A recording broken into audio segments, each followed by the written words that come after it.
తీసుకొని కూర్చుంటే వాళ్ళు తీసుకోండి.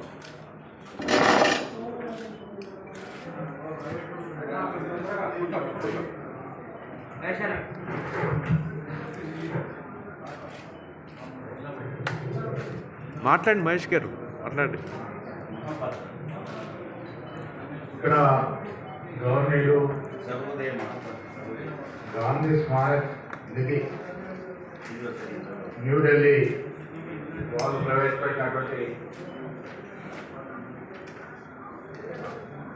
సెంట్రల్ సాఫ్ట్వేర్ తీసుకొచ్చారు ఢిల్లీలో. దీంట్లో గాంధీ మహాత్ముడు గారి యొక్క చరిత్ర,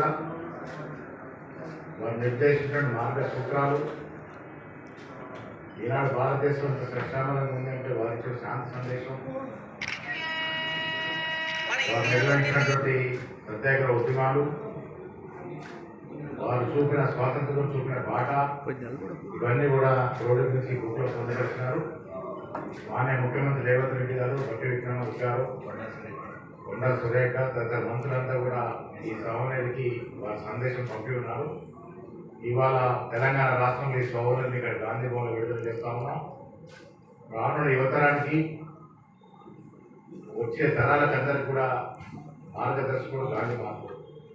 వారి అందుబాటులో ప్రతి కాంగ్రెస్ కార్యకర్త నడుస్తున్న ఈ వేళ వచ్చే రోజుల్లో కూడా తెలంగాణ ప్రజలంతా కూడా గాంధీ మహాత్మ యొక్క సూత్రాన్ని పాటిస్తూ శాంతియుతంగా అభివృద్ధి పథకం నడవాలని కోరుకుంటూ ఈ సామాన్యులు తీసుకొచ్చినటువంటి పెద్దలు మహాపాత్ర గారు, అదేవిధంగా సూర్యనాయక్ గారు, ట్రస్టీ